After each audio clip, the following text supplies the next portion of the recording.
함께 읽은 아모스서 내용의 배경은 이스라엘의 멸망 분위기에서 외쳤던 아모스 선지자의 글이죠. 아모스 선지자는 망해가는 나라를 동분서주 뛰어다니면서 지금이라도 늦지 않았다. 하나님 앞에 우리가 온전히 돌아서면 지금은 위기지만 이 위기를 하나님은 오히려 우리에게 기회를 주실 것이다. 그러니까 우리가 해야 할 것은 인근 강대국을 찾아다니면서 우리나라를 좀 지원해 주세요, 도와주세요 할 것이 아니라 하나님 앞에 무릎을 꿇어야 된다. 이런 얘기를 아모스가 했던 것이죠. 우리가 왜 이런 일을 당했는가? 하나님 앞에 제대로 살지 않았기 때문이다.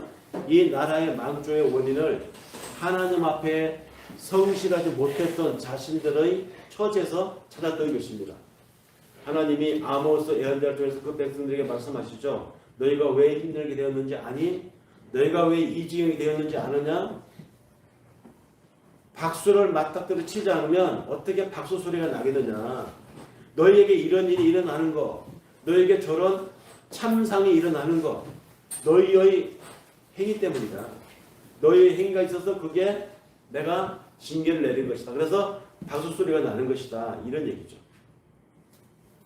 그래서 이스라엘 사람들은 이스라엘 예언자들이 기록한 예언서를 보면 한결같이 우리의 부족함 때문에 여호와께서 진노하셨도다.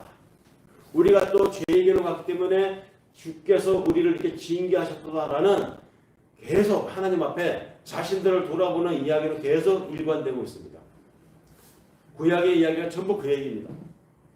그렇기 때문에 이스라엘 사람들이 아는 하나님은 잘못 길을 가면 징계하시는 하나님.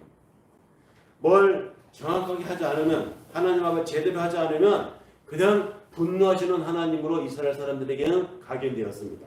무서운 하나님이었죠. 우리는 어떤 하나님을 알고 있나요?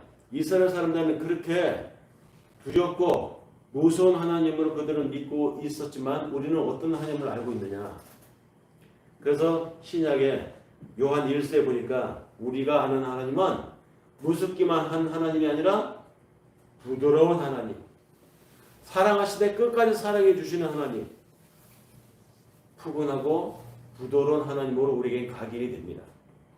그럼 어떤 하나님이 진짜일까요?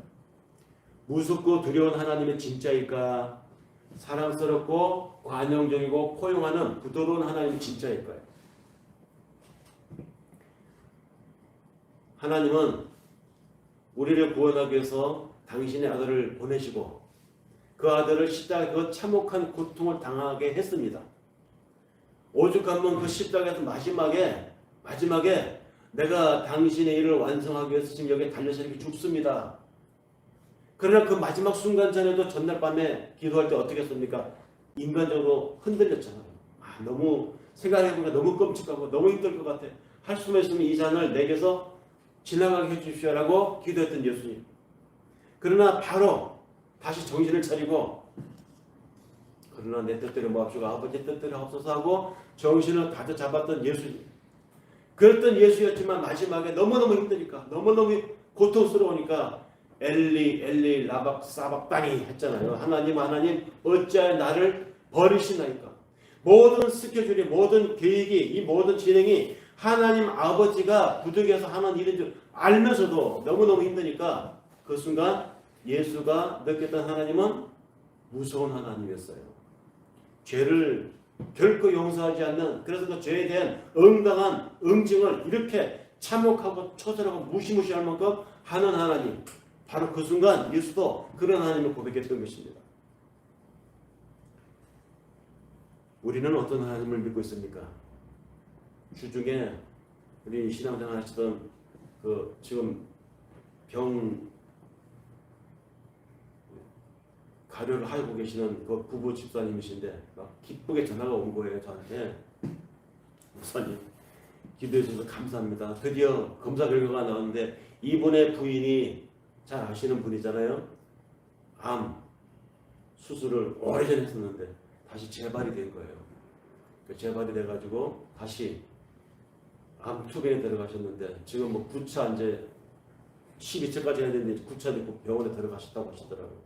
근데 이분이 절망적인 게 뭐냐면 검사를 해보니까 여기저기 폐에 어디에 뭐 곳곳에 희뭇거리한 게 보이더라는 것입니다. 다 암이라고 생각을 했어요. 상식적으로는. 근데 저 어제 전화가 왔는데 그게 암이 아니고 양성, 종양이라고, 양성이라고. 얼마나 기뻤던지 우리 다 기도했잖아요. 제 생각에는 이분에게 있어서 하나님은 어떤 하나님입니까? 치유의 하나님입니다. 지금은 치유의 하나님.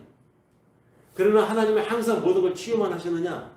아니겠죠. 이분이 이제 이 병을 다 완치하시고 돌아오셔서 다시 신앙생활 하시면서 또 다른 제2막 2장의 장이 열 때는 또 어떤 일이 이분에게 일어날지 모르지만 아마 하나님 또 다른 하나님을 가게 될 것입니다. 이렇게 우리는 각자가 자기 삶의 정황에서 맞닥뜨려서 경험했던 하나님이 그 사람의 하나님인 것입니다.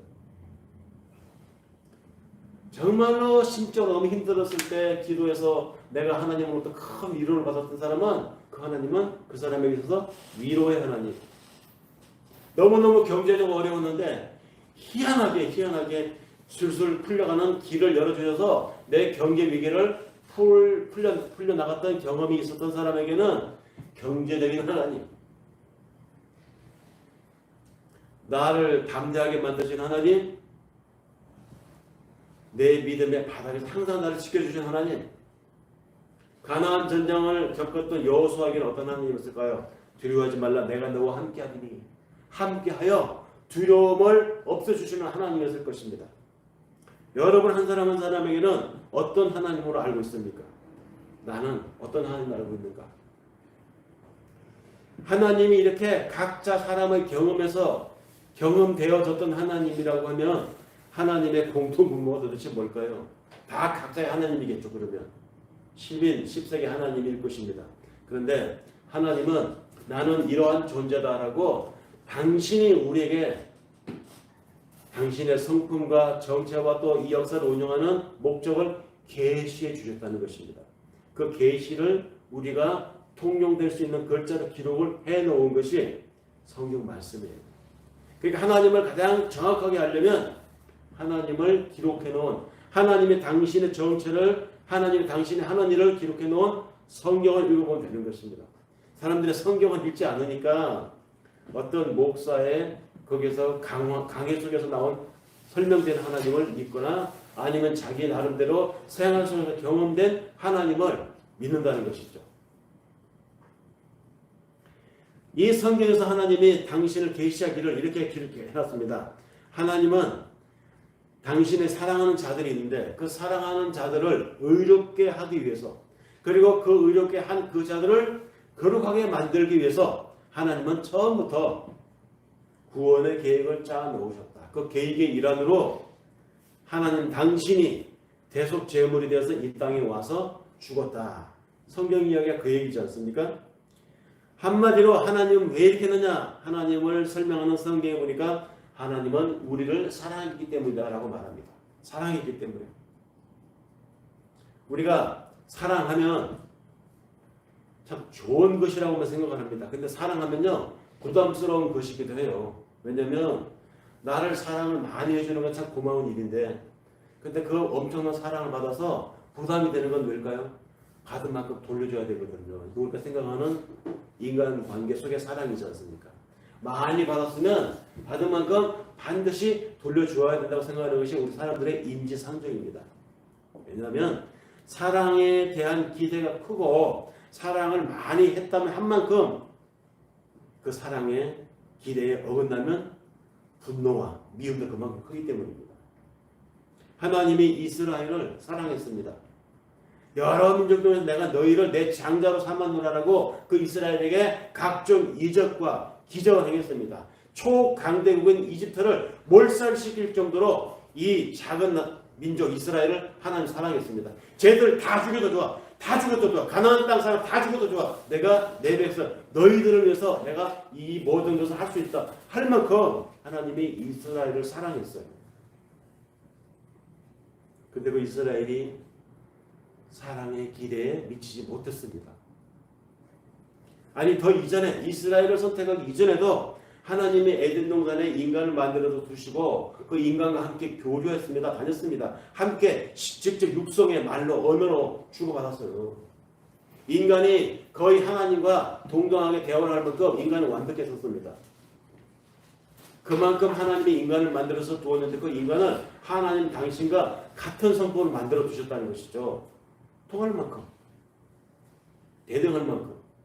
그런데 인간이 거기서 나도 하나님이 될 수도 있겠다라고 하는 유혹자의 말에 흔들려서 하나님의 금지한 명령을 깼잖아요. 나도 하나님처럼 될 수 있겠다. 하기야 뭐 하나님 하신 말, 하나님이 하신 그 말씀들, 하나님 판단하신 것들 내가 생각해보니까 나도 할 수 있을 것 같아. 그게 선악과 사단 아닙니까? 그래서 원래 인간은 하나님의 사랑의 대상이었고 하나님과 사랑할 수 있는 그 존재로 만들어졌는데 인간이 하나님처럼 되고 싶다고 하는 그 도발로 인해서 인간이 저주를 받았는데 안타깝게도 인간이 저주를 받으면서 인간을 서포트하고 인간과 함께 아름다움을 향유하고 멋진 생을 살아야 할 다른 자연물들까지 함께 하나님 앞에 저주를 받았습니다. 그래서 인간의 저주와 더불어서 인간을 둘러싸고 있는 환경까지 저주받은 이 상황을 바울은 로마서 8장 18절 25절에서 이렇게 말합니다. 피조물들의 고대하는 바는 하나님의 아들들에 나타나는 것이니 피조물들이 허무한데 굴복하는 것은 자기 뜻이 아니요 오직 굴복해 하시는 이로 말미암음이니라. 그 바라는 것은 피조물도 썩어짐의 종로로 하는 것에서 해방되어 하나님의 자녀들의 영광의 자유에 이르는 것이니라. 피조물들이 다 이제까지 함께 탄식하며 함께 고통하는 것을 우리가 아나니 이뿐 아니라 또한 우리 곧 성령의 처음 익은 열매를 받은 우리까지도 속으로 탄식하며 양자될 것 곧 우리 몸의 구속을 기다리느니라. 바울이 에덴 동산의 인간의 반역 사건을 잘 알고 있었습니다. 그것을 신학적으로 해석을 해서 인간이 지금 이 모양 요꼴이 된 것은 인간의 저지른 일 때문에 당연하거니와 그런데 그 인간 때문에 모든 피조물들의 대표자인 인간이 하나님 앞에 저주를 받아서 대표자의 저주가 다른 피조물들까지 다 미쳤다는 것입니다. 그래서 이 피조물들, 산들, 새들, 꽃들 모든 삼라만상이 하나님으로부터 이 썩어질 종로로서로부터 해방되기를 기다리고 있다는 것입니다. 대표가 저 모양이니 우리가 이렇게 됐어. 빨리 이 대표가 하나님의 원래 상태로 회복되기를 자연들도 기다리고 있다는 것입니다. 자연들도. 인간 때문에 자연계도 저주를 받아서 자연이 이제 그 피조물들의 대표인 인간을 공격하기 시작했죠. 왜 모기가 피를 빨아먹어야 삽니까? 처음부터 모기가 그런 존재였을까요? 아니잖아요. 이사야서에 보면 어떻게 묘사되어 있습니까? 하나님의 회복된 낙원을 어떻게 묘사되어 있습니까? 독사물에 아기가 손을 집어넣어도 독사가 물지 않고 사자와 함께 사람이 뒹구는데 그 사자가 사람을 잡아먹지 않아요. 이게 하나님의 세계. 이것이 처음 에덴 동산의 모양입니다. 근데 왜 모기는 사람의 피를 먹어야 살게 그렇게 되어버렸습니다. 환경이 촉박해져 버린 것이죠. 거머리가 사람에게 붙어서 피를 빨아먹고 사람 몸속에도 기생충이 기식을 하면서 자연 속에 이런저런 각종 독충들이 인간에게 해코지를 하기 시작했습니다. 그렇게 모든 자연 상태가 인간과 함께 서로 썩어질 종로로 썩어서 없어질 그런 운명체에 빠지게 되고 말았습니다. 하나님과 또 그 아름다운 세계를 상실해버린 인간, 그리고 그 상실된 세계 속에 살고 있는 인간과 자연은 이렇게 서로 척을 지고 살게 된 것이죠. 인간과 함께 저주를 받은 자연 피조물들은 지금도 기다리고 있습니다. 난들 사람 피를 빨아먹고 싶어서 먹겠니? 난들 피를 흘리는 이 육식을 하고 싶어서 하겠니? 언제부터 왜 그렇게 되었습니까? 인간의 저주로 인해서 자연도 그렇게 살벌한 세상이 되고 말았습니다. 그들도 그런 상황에서 벗어나고 싶어 합니다. 하나님의 자녀들의 출현을 기다린다는 것이죠. 성경은 그것을 가리켜서 그 자연들이 하나님의 아들들이 나타나기를 기다린다라고 묘사를 합니다.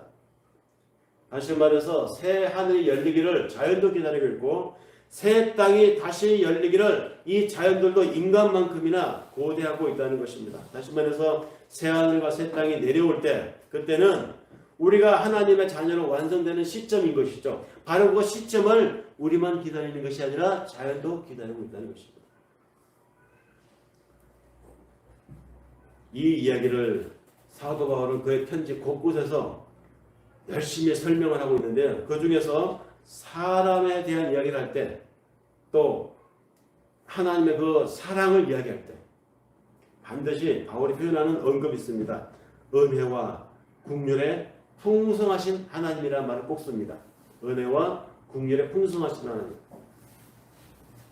그냥 우리를 사랑하시는 하나님 하면 될 텐데 왜 우리를 사랑하시는 하나님 앞에 은혜와 국률에 풍성하신 사랑의 하나님이라고 쓸까요? 하나님이 이 지구상에 70억 인구가 살고 있는데 그 인구들 중에 하나님 사랑하는 사람이 따로 있다는 것입니다. 하나님의 사랑하는 사람이 따로 있어요. 처음 에덴 동산에 인간을 만드시고 그 이후 우주수 늘어난 인간들 전부 다 아담이지만 하나님의 그 아담들 중에서 하나님의 사랑하는 사람이 따로 있다. 다시 말해서 하나님처럼 되고 싶어서 하나님께 도발을 했던 인간의 부류는 전체는 기본적으로 하나님 앞에 진노를 피할 수가 없습니다. 하나님을 사랑했는데 그 사랑을 저버린 인간에 대한 하나님의 진노는 기본적으로 어마무시한 분노입니다. 그리고 징계입니다. 그리고 그 갈 길은 멸망이고 사망이라고 했습니다. 그런데요, 하나님이 그 중에 그렇게 당연하게 멸망의 길로 다 가게 되어 있는 그 사람들 중에 하나님이 뽑아놓은 사람들이 있다는 거예요. 뽑아놓은 사람, 선택한 사람들. 언제? 창세 전부터. 바로 그 사람들에게는 하나님이 사랑을 했습니다. 근데 일부 사람들은 그 사랑을 배척하고 사랑을 무시하고 아니 그 사랑을 인정하지 않는데 하나님의 선택한 사람들은 하나님의 그 사랑을 깨닫더라는 것이에요. 하나님 그 사랑을 얘기하면 느끼더라는 것입니다. 하나님의 그 사랑을 얘기하면 우리가 하나님의 사랑을 이렇게 받았구나. 우리가 하나님의 사랑받는 존재구나. 이것을 신앙으로 받아들이더라는 것입니다. 그런 사람들을 향한 그 하나님의 사랑은 그냥 사랑이 아니라 은혜와 국률의 풍성한 사랑이라고 바울이 묘사한 것입니다. 그래서 바울이 일반 사람들 향한 하나님 사랑은 일반 사랑입니다. 그냥 사람들이 얘기하는 그 사랑의 개념이에요. 사랑의 기쁨은 분도도 크다. 사랑이 주었던 사랑이 크면 그 사랑이 배신당하면 돌아오는 하나님의 이 지옥세례도 그만큼 클 것이다. 그런데 하나님이 선택한 일부 사람들이 있다는 것이죠. 그 사람들에 대한 사랑은 하나님이 철회되지 않는 사랑, 변개되지 않는 사랑, 회전하는 그림자도 없는 사랑, 신실하신 하나님으로 묘사를 하는데 그 묘사하기를 은혜와 국률의 풍성한 사랑으로 바울이 묘사를 했다는 것입니다. 그냥 사랑으로만 표현하기에 부족하니까 그 사랑은 그냥 사랑으로만 표현한 일반 사람들이 쓰는 사랑은 언제든지 그것이 계산이 안 맞으면 진노로 변할 수 있는 그런 사랑이기 때문에 바울은 특히 하나님이 우리를 사랑하는 그 구체적인 한 사건이 뭐죠? 그게 십자가, 구원이잖아요. 우리의 구원을 이야기할 때 하나님의 그 사랑을 표현할 때 반드시 국률과 은혜의 풍성한 사랑이라는 말을 함께 썼습니다. 그만큼 하나님이 당신의 사랑하는 사람들을 따로 구별해 놓았는데 그 구별해 놓은 사람들을 사랑하는 그 사랑은 어마어마하다는 것입니다. 우리가 상상도 할 수 없는 깊이의 사랑이라는 것입니다. 그래서 사도 바울이 구원을 말하여 얘기할 때 에베소서 2장 4절에서 이렇게 말합니다. 국률에 풍성하신 하나님이 우리를 사랑하신 그 큰 사랑으로 인하여 허물로 죽은 우리를 그리스도와 함께 살리셨도다. 국률에 풍성하신 하나님을 빼고 우리를 사랑하신 그 큰 사랑이라고 해도 무방한데 아무 문제가 없는데 굳이 국률에 풍성하신 하나님이라는 부연 수식을 붙인 이유는 우리를 향하신 하나님, 이미 선택한 사람을 향하신 하나님 그 사랑은 변개될 수 없다는 것을 강조하기 위함이었습니다. 사랑이 진노로 넘어갔는데 그럼에도 불구하고 어떤 무리에게는 그 진노로 넘어간 그 사랑, 그거 달리 풍성한, 국률한, 은혜가 넘치는 그런 사랑이 적용되었다는 것, 바로 우리들을 향한 것입니다. 그런 우리를 향하신 하나님의 사랑은 어떤 경우에도 진노로 넘어갈 수 없습니다. 바로 그 사랑으로 우리를 구원했음을 바울이 설명하고 있습니다. 그래서 에베소서 3장 8절에서 이렇게 말합니다. 모든 성도 중에 지극히 작은 자보다 더 작은 나에게 이 은혜를 주신 것은 측량할 수 없는 그리스도의 품성을 이방인에게 전하게 하시려고 그렇게 하셨다. 바울이 어떤 사람이었습니까? 대단히 율법적인 사람이었잖아요. 그리고 내가 행하고 있는, 내가 믿고 있는 율법이 옳으냐 그러냐를 정말로 탄탄한 논리 위에 세우기 위해서 그는 율법을 전공했습니다. 누구한테 전공했습니까? 이스라엘 사회에서 가장 율법의 전문가라고 하는 가마리엘 밑에서 율법을 전공했습니다. 얼마나 율법을 열심히 전공했는지 그 가마리엘의 수제자였다고 했을 정도니까 얼마나 구약에 해박했겠어요. 그래서 그는 자기가 배운 바, 자기가 믿는 바 그 신념대로 하나님 앞에 열심을 낸다고 율법을 흔드는 이 예수를 따르는 사람들을 핍박하는데 앞장서지 않았습니까? 스데반이 죽는데 거기에 이 사람의 죽음에 하나님 앞에 내가 책임지겠다고 책임 담당자로 섰던 사람이 바울이었어요.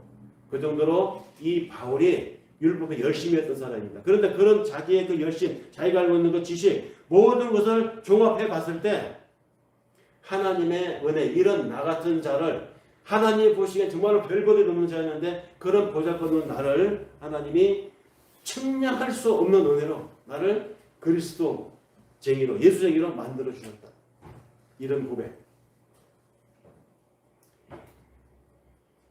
바울이 경험했던 이런 하나님의 사랑은 일반 사랑이 아니에요.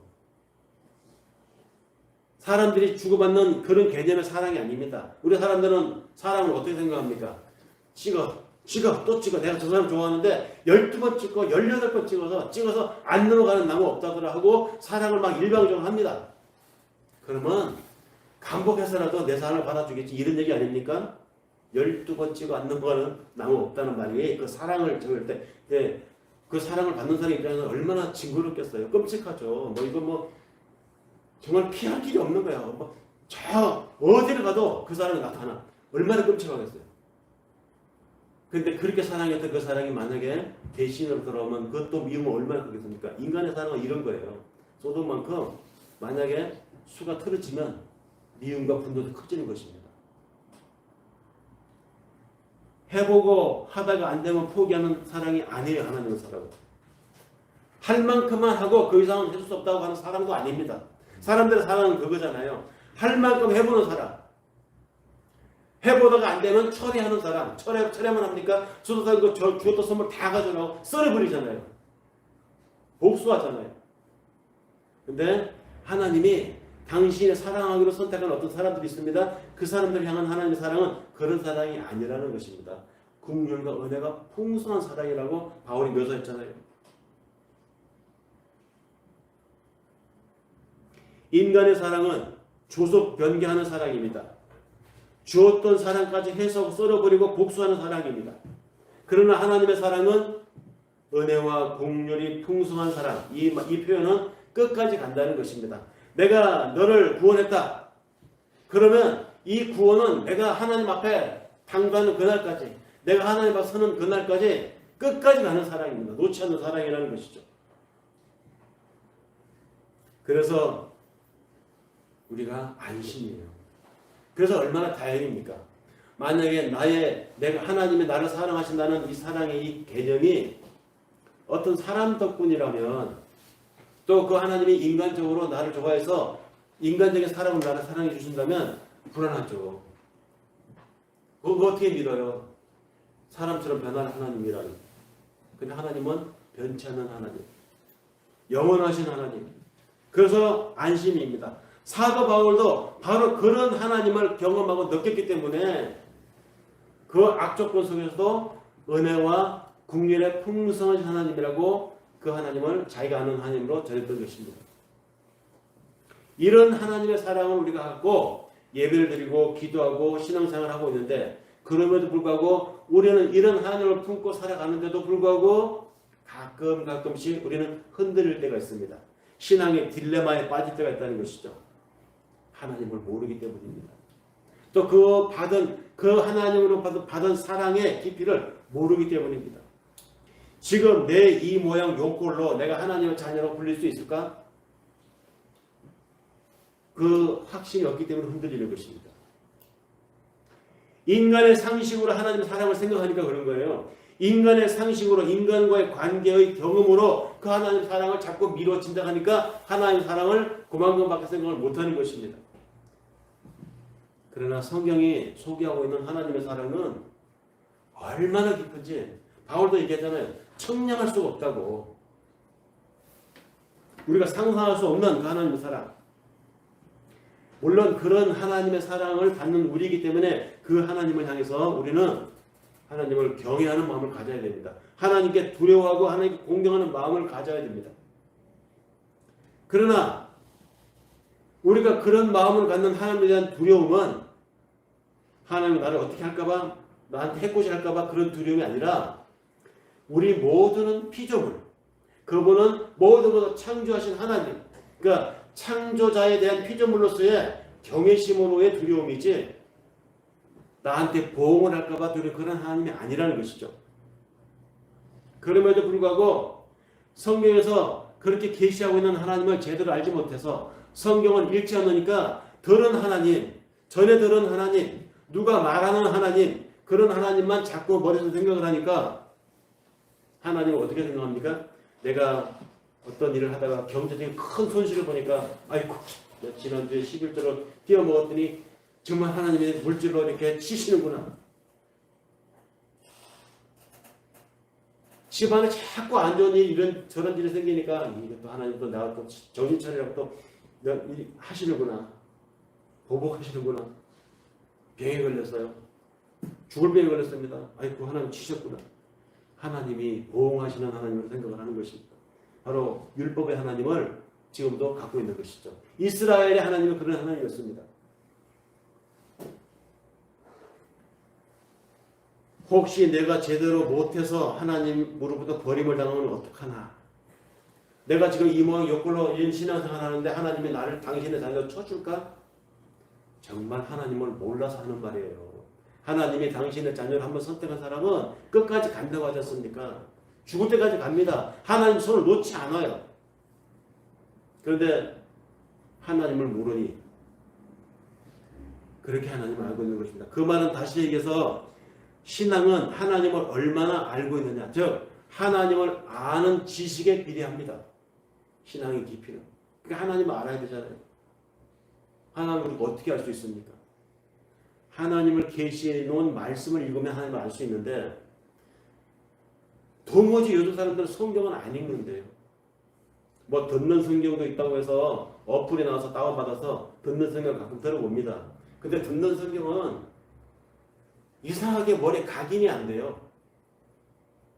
소리내서 읽으면 오히려 되는데 소리내서 읽자고 어플 받은 거 소리내서 읽잖아요. 내가 소리내서 거기서 말해줍니다. 말해줄게 들으니까 이게 페이지가 넘어가면 그 앞서 페이지 읽은 지나간 페이지가 생각이 안 나죠. 그래서 어떤 분들은 요즘 성경을 필사를 하신다고 하죠. 네. 필사가 가장 정확하게 머릿속에 착착 정리되는 것 같아요.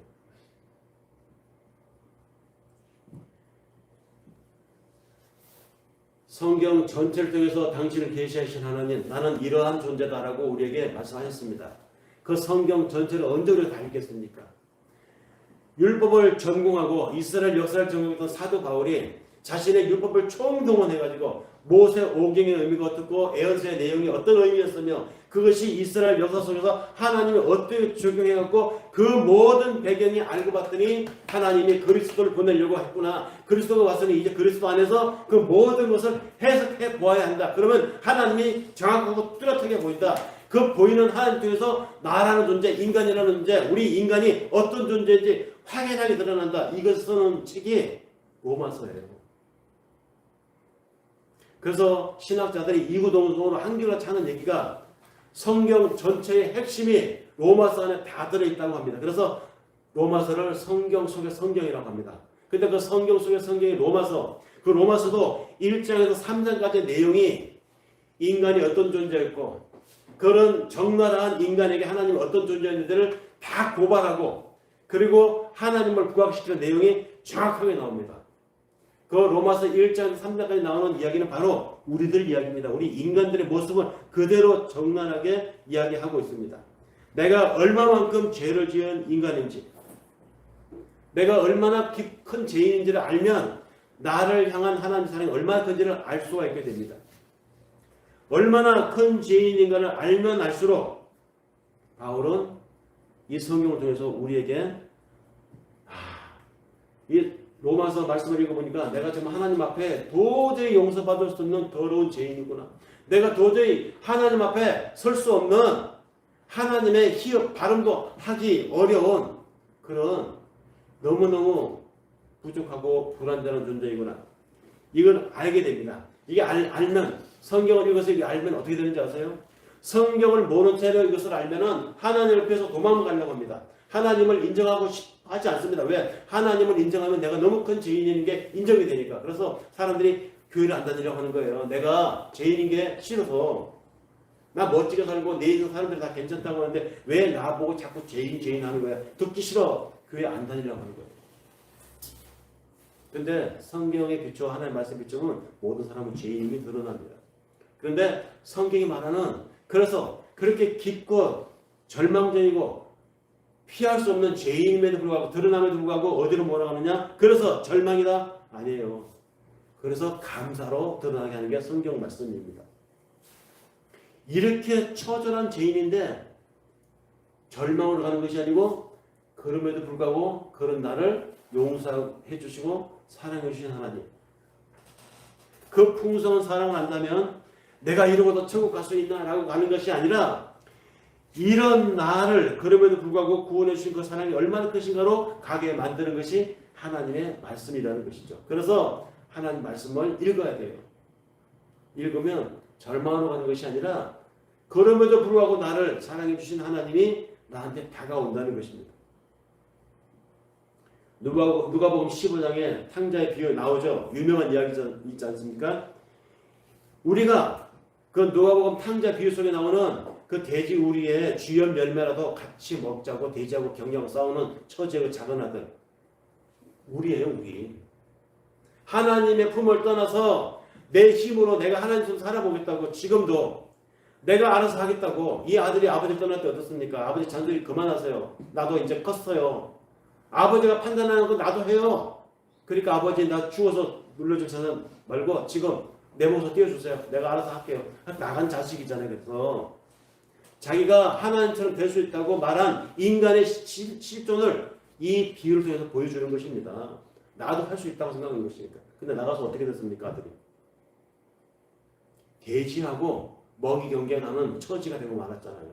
돼지가 먹는 쥐염 열매도 내가 배불리 먹을 수 없는 이 처지에서 내가 아버지 집으로 다시 돌아가면 거기서 아버지가 나를 노동자로 쳐주기만 해도 감사하겠다고. 그래서 돌아온 그 아들을 아버지가 어떻게 대우합니까?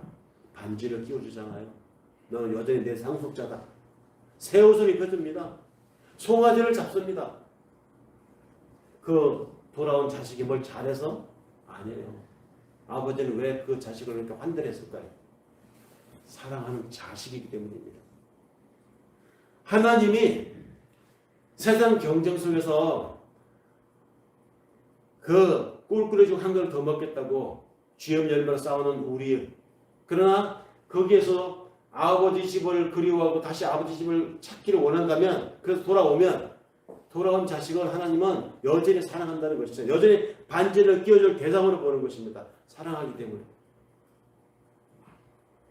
탕자의 행위가 아버지의 호의를 산 것은 그 아들이 무엇을 잘했기 때문이 아니라 그 아버지의 아들이었기 때문입니다. 마찬가지로 하나님은 지금도 우리를 향하신 똑같은 자세입니다. 구분해 놓은 사람들이 있다는 것이죠. 선택해 놓은 사람들이 있습니다. 그러니까 우리가 기도하고 말씀 읽고 예배 드리잖아요.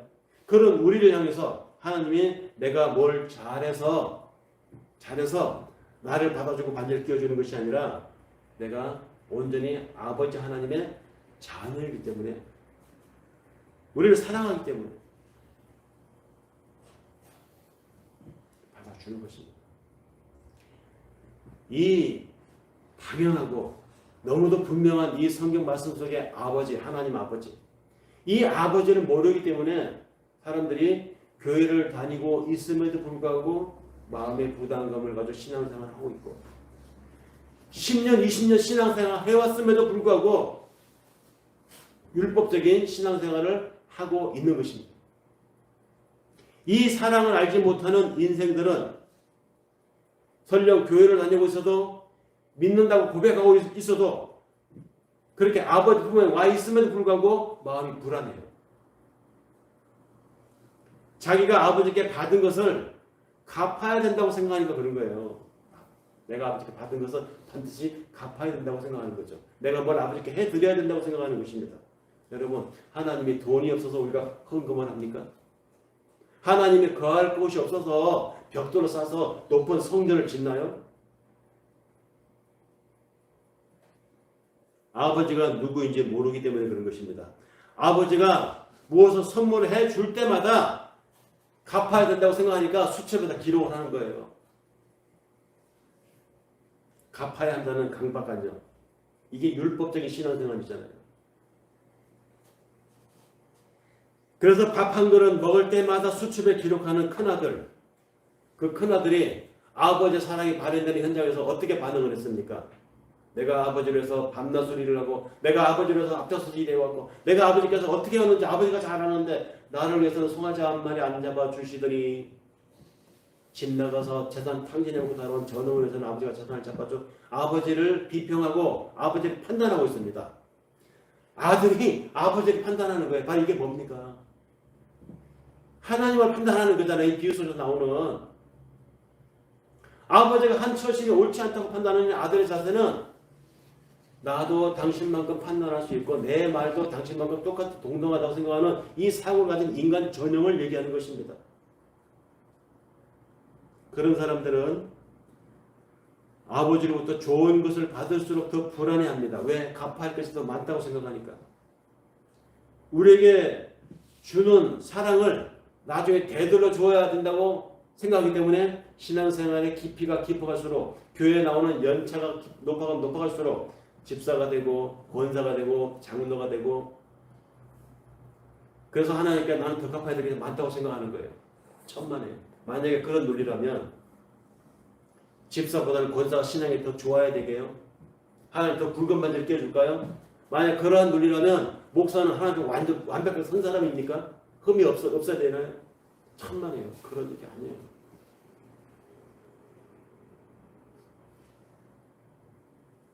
그래서 함께 읽은 요한일서 4장 16절 18절을 현대어 성경으로 다시 한번 옮겨보면 이런 말입니다.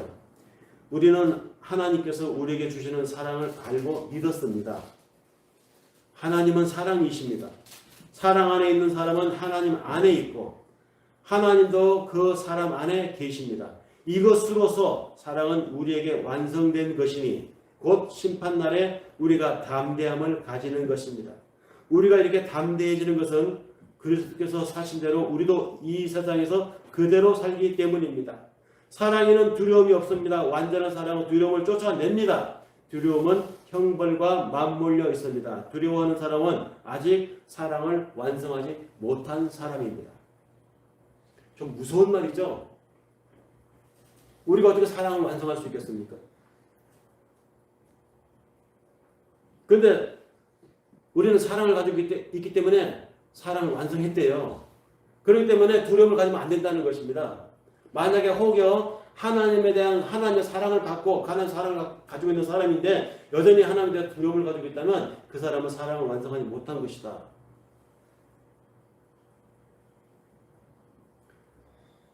왜 이런 얘기를 하느냐면 우리가 하나님의 사랑을 자꾸 세상 사람들 속에서의 인간관계 속에서 사랑으로 생각하기 때문에 그래요.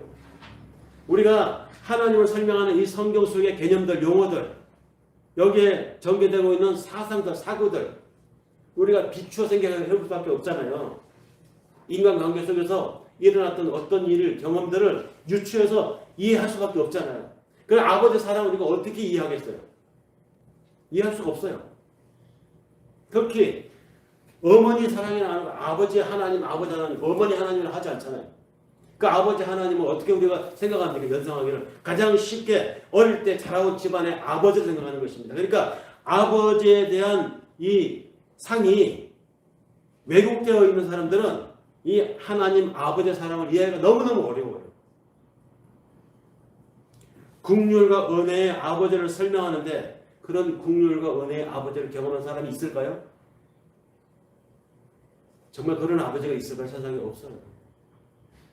저도 목회자 신분임에도 불구하고 저희 아이들이 어렸을 때 너무너무 말 안 들으면 이 큰 죽도 있죠. 죽도 목금 갖다 걸어놓고 엉덩이를 막 때렸어요. 처음에는 엄포로 안 하면 2대다. 어등하죠. 근데 도를 넘으면 정말 2대를 때렸습니다. 때릴 때 이상하게 때릴 때 분노가 같이 가요. 그러니까 감정이 막 실리는 거죠. 그리고 나중에 스스로 뭐 사랑의 훈육이다라고 합리화시키지만 사실 그게 감정이 안 들어갔다고 어떻게 부정할 수 있겠어요. 감정 들어가 있죠. 기대에 미치지 못한. 그 분노해서 매를 드는 것입니다. 국률과 은혜의 풍성하신 아버지를 우리가 어떻게 경험해 볼 수 있겠습니까? 경험 못해요. 그렇기 때문에 내가 경험하고 자라온 아버지 상이 자꾸 하나님 아버지 어미하신 무서운 분노하시는 이런 건 쉽게 이입시킬 수 있습니다. 하나님은 그렇게. 왜 가정에서 경험해 봤으니까. 그렇기 때문에 그런 아버지를 경험하지 못한 우리 사람에게는 하나님 아버지의 풍성한 은혜를 떠오르는데 한계가 있어요. 그래서 혹시 살면서 내 삶에 어려운 문제가 발생하거나 내 인생에서 잘못된 것들이 일어나거나 안 풀리거나 사고를 당하거나 병이 생기거나 하면은 자기가 어렸을 때 잘못해서 아버지한테 혼났던 것처럼 하나님의 아버지의 사랑을 그렇게 생각하는 것이죠. 나를 치시는구나. 내가 뭘 잘못했기 때문에 하나님 아버지가 지금 분노해서 나한테 벌을 주시는구나. 이걸 당연하게 먼저 생각을 합니다. 아버지의 사랑, 하나님 아버지의 사랑이 이렇게 우리 인간의 한계로 해서 왜곡이 되는 것입니다.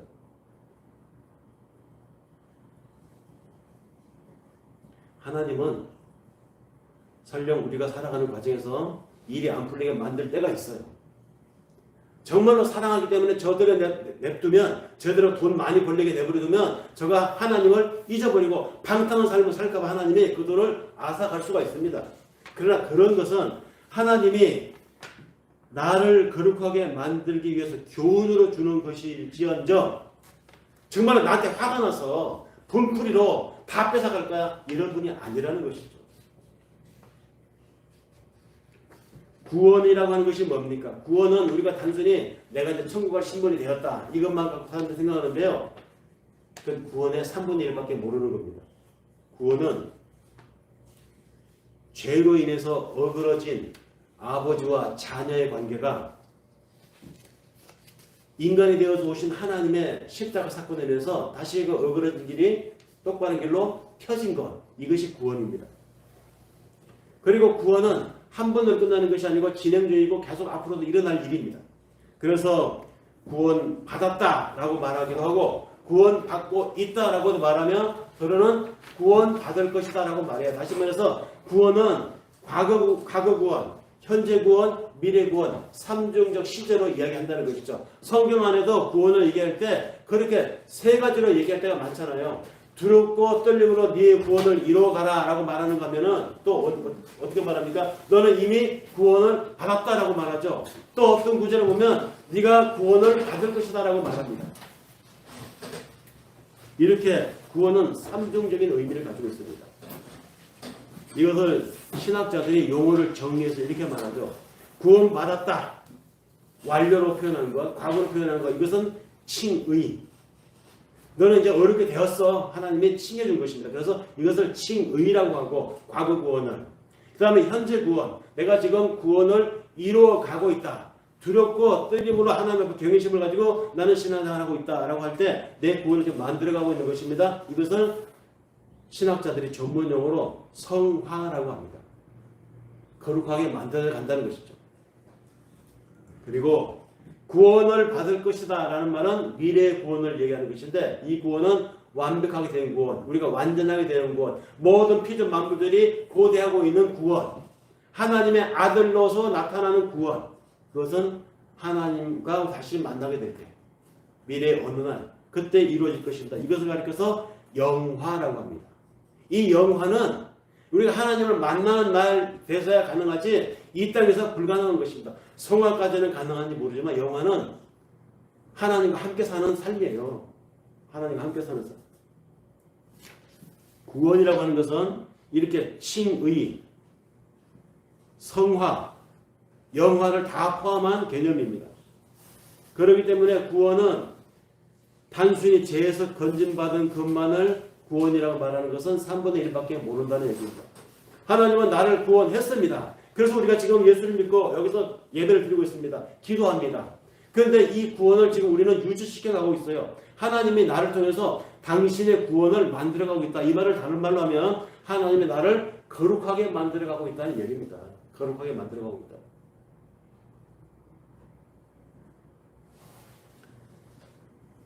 그러므로 구원은 내가 구원받았다고 하는 과거 구원의 소극적인 것을 넘어서 적극적으로 하나님이 나를 구원하신 이유는 나를 거룩하게 만들어서 당신의 영화에 이르게 하기 위한 어떤 하나님의 스케줄이 있다. 이런 적극적으로 보아야 한다는 것이죠. 그러니까 하나님이 나의 구원된 삶을 통해서 당신의 거룩함을 만들어가는데, 나의 이 거룩한 삶을 통해서 하나님이 뭔가 모종의 목표가 있다는 것입니다. 그 목표가 뭔지 하나님 아시겠죠. 창세전에 우리를 택하신 목적도 나 하나 거룩하게, 나 하나 구원받기 위해 그 일을 십자가 사건을 벌린 것이 아니라 나 하나 구원을 통해서 나의 거룩한 삶을 이뤄가는 이 삶을 통해서 하나님의 목적한 모종의 계획이 있다는 것, 거기에 쓰기 위한 것. 그래서 하나님 창세전에 우리를 택하신 목적도 거룩하고 흠이 없게 하기 위함이라고 성경은 전합니다. 거룩하고 흠이 없게, 이게 뭡니까? 거룩은 하나님의 속성입니다. 흠이 없게는 우리의 외양 생활을 얘기합니다. 그러니까 내면의 우리의 속성도 거룩이고 그것이 바깥으로 드러나는 우리의 삶도 하나님 앞에 흠이 없어야 한다는 것이죠. 내외적으로. 만약 이것이 일치가 되지 않으면 이거 뭡니까? 바리새인들이죠. 그 위선자들이.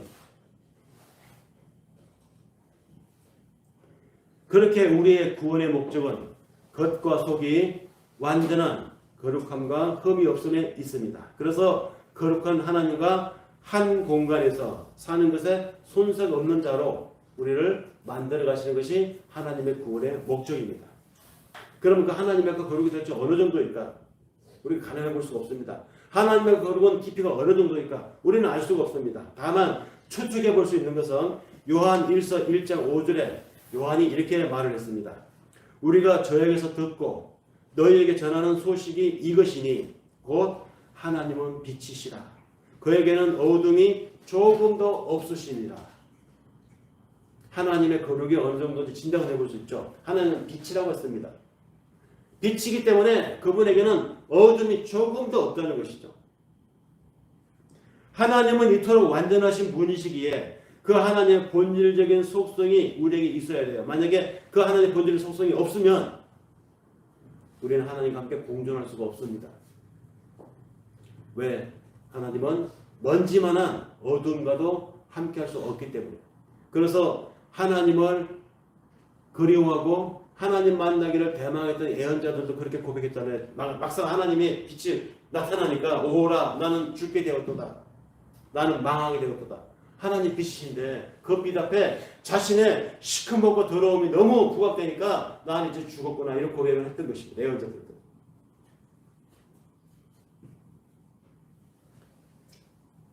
하나님은 우리를 구원했습니다. 그래서 우리를 당신의 거룩한 속성과 맞는 속성으로 만들어가고 계세요. 그렇게 만들어가야 우리가 하나님과 함께 살 수가 있습니다. 그 만들어가는 과정에서 거룩 과정을 거치지 않으면 우리는 하나님 앞에 온전하게 설 수가 없고 하나님과 함께 살 수가 없습니다. 그래서 우리는 지금 하나님의 자녀로 하나님의 거룩한 자로 삶으로 말로 생각으로, 생활 습관으로 만들어져 가고 있는 것입니다. 거룩으로 만들어져 가고 있습니다.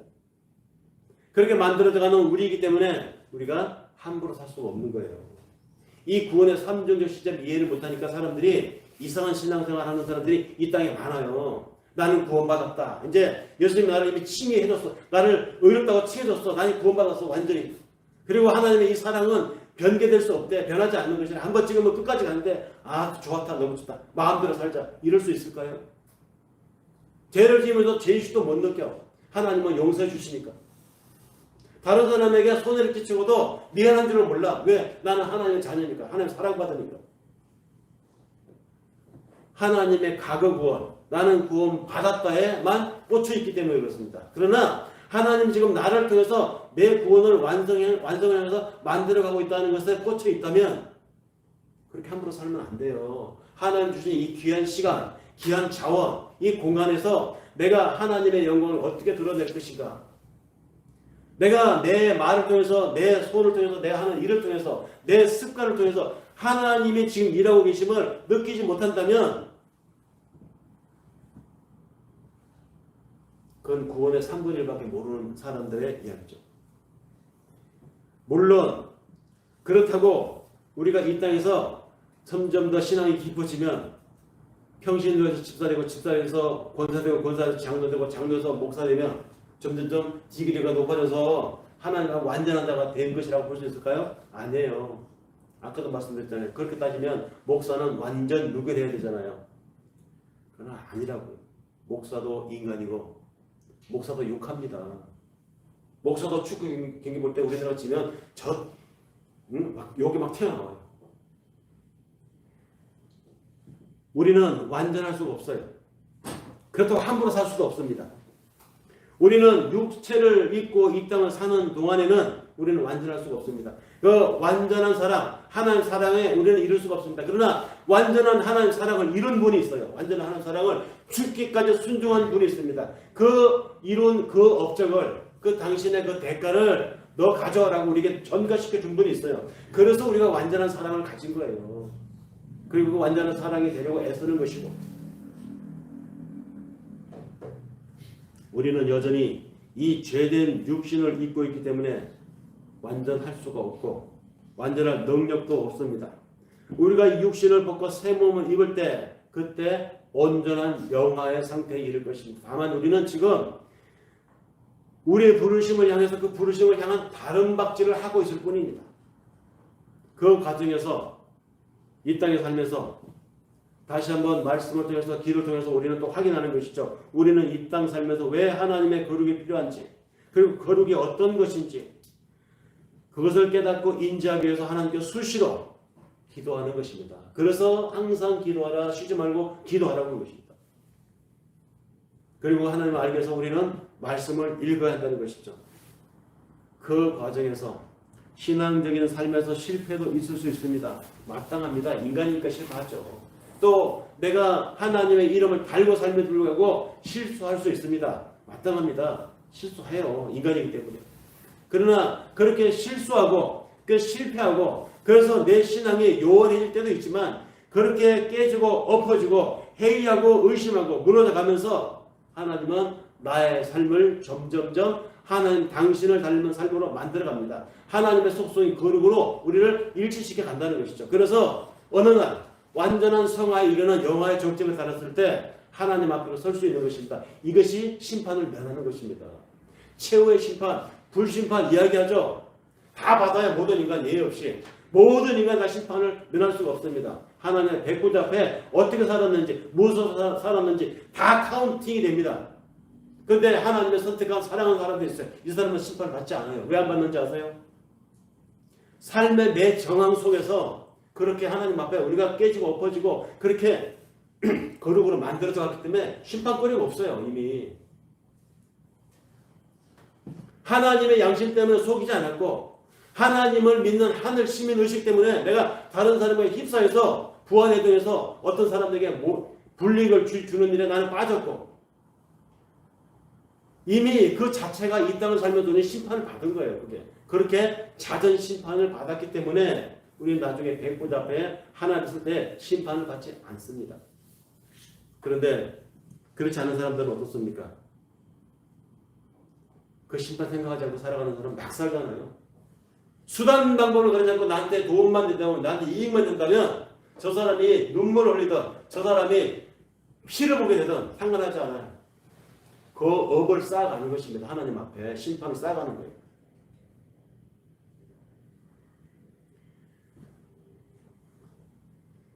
구원을 받았다고 하는 것은 하나님의 속성상 당신이 계획하신 것을 번복하지 않는다는 것, 그것을 믿는다는 것입니다. 하나님이 나를 향해서, 여러분 한 사람 한 사람을 향해서 구원을 시작했다. 이것은 이미 완성입니다. 왜? 하나님은 변치 않으시니까, 중단하지 않으실 거니까. 이미 우리의 그 신분은 하나님 나라 어느 구역에 확정되어 있습니다.